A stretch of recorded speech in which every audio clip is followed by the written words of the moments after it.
सुप्रभात मेरे प्रिय मित्रों एवं विद्यार्थी गणों। मैं हूं महिमा और आज आपके सामने प्रस्तुत हुई हूं एक आवश्यक विषय पर चर्चा करने के लिए। हमारा आज का विषय है हिंदी, अर्थात हमारी मातृभाषा हिंदी।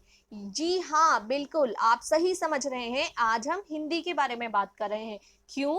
क्योंकि आज हिंदी दिवस है। आज 14 सितंबर है और 14 सितंबर को हिंदी दिवस के रूप में मनाया जाता है।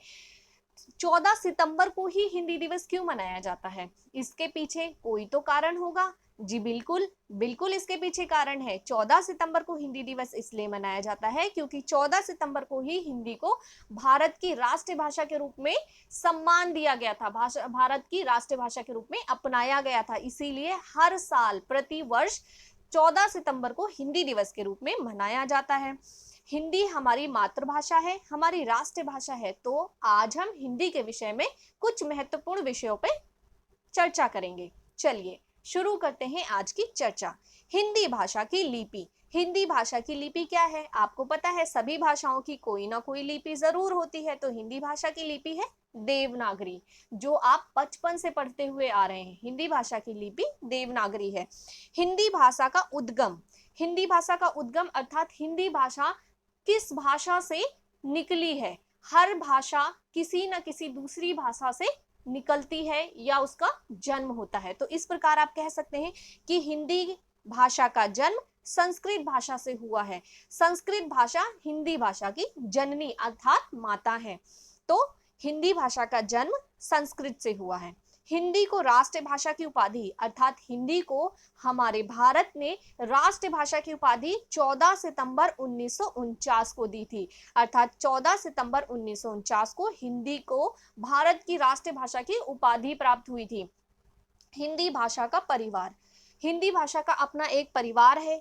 कौन सा परिवार है? इंडो यूरोपियन, पश्चिमी हिंदी, खड़ी बोली। ये तीन हिंदी भाषा का परिवार है। इसके सिवा हिंदी भाषा किस अनुच्छेद में रखा गया है? अर्थात हमारे संविधान में सभी चीजों को किसी न किसी अनुच्छेद में समाहित किया गया है। इसी प्रकार हिंदी भाषा को भी समाहित किया गया है। तो हमारे संविधान में हिंदी भाषा को किस अनुच्छेद में रखा गया है? अनुच्छेद 343 एक में रखा गया है। अनुच्छेद 343 एक में हिंदी भाषा को रखा गया है हमारे संविधान में। हिंदी 2001 की भारतीय जनगणना के अनुसार भारत में 42 करोड़ 20 लाख लोगों की मूल भाषा हिंदी है। अर्थात आप कह सकते हो कि भारत में 42 करोड़ 20 लाख लोग ऐसे हैं जिनकी मूल भाषा हिंदी है। इसके सिवा हिंदी भारत की राष्ट्रीय भाषा है। राष्ट्रीय भाषा का अर्थ होता है जो पूरे देश की भाषा के रूप में सम्मानित की जाए, उस भाषा को राष्ट्रीय भाषा कहा जाता है। तो हिंदी भारत की राष्ट्रीय भाषा है। हिंदी भारत के अधिकतर राज्यों की राजभाषा है। राज्यों की राजभाषा का अर्थ क्या होता है? राज्यों की राजभाषा का अर्थ होता है कि सभी राज्यों की अपनी एक राजभाषा होती है और राज्य के जितने भी कार्य होते हैं वो सभी उसी भाषा में संपन्न किए जाते हैं। तो हिंदी भारत के अधिकतर राज्यों की राजभाषा है। हिंदी हमारी मातृभाषा है। आप सभी जानते हैं हिंदी हमारी मातृभाषा है। हिंदी हमारे देश की प्राचीनतम भाषा है। अर्थात आप सभी जानते हैं कि हिंदी हमारे देश की बहुत पुरानी भाषा है। विश्व में सर्वाधिक बोली जाने वाली भाषा में तीसरा स्थान हिंदी को प्राप्त हुआ है। अर्थात पूरे विश्व में हिंदी को तीसरा स्थान प्राप्त हुआ, विश्व में सर्वाधिक बोली जाने वाली। ठीक है, इसके बाद बात करते हैं हिंदी की उपभाषाएं। सभी भाषाओं की भाषाओं के सिवा उपभाषाएं भी होती हैं। इसी प्रकार हिंदी की भी उपभाषाएं हैं। हिंदी की 5 उपभाषाएं हैं। राजस्थानी हिंदी, पश्चिमी हिंदी, पूर्वी हिंदी, बिहारी हिंदी तथा पहाड़ी हिंदी। तो हमारी हिंदी की 5 उपभाषाएं हैं। ये है हमारी हिंदी के विषय में कुछ महत्वपूर्ण तथ्य। अब हम बात करते हैं हिंदी। हिंदी मेरे देश का अभिमान है। हिंदी मेरे देश की पहचान है। मुझे गर्व है हिंदी पर। हिंदी में छुपी हर भारतवासी की शान है।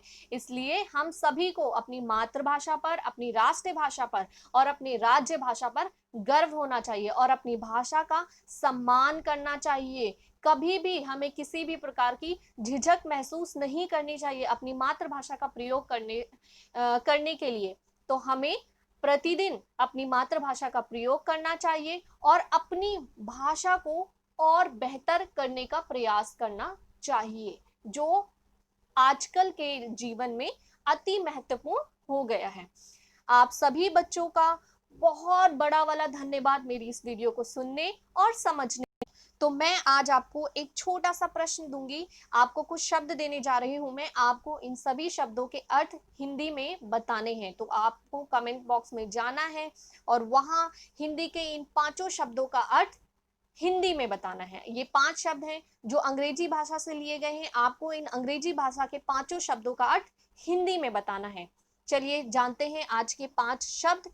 Train, library, auditorium, pen box और स्कूल। हमारे आज के 5 शब्द हैं train, library, auditorium, pen box और स्कूल। तो ये है हमारे आज के 5 शब्द जिनका अर्थ आपको हिंदी में बताना है। चलिए अब आप सभी को मेरा नमस्कार। मैं हूं महिमा और आपसे लेती हूं विदा। फिर मिलेंगे। धन्यवाद।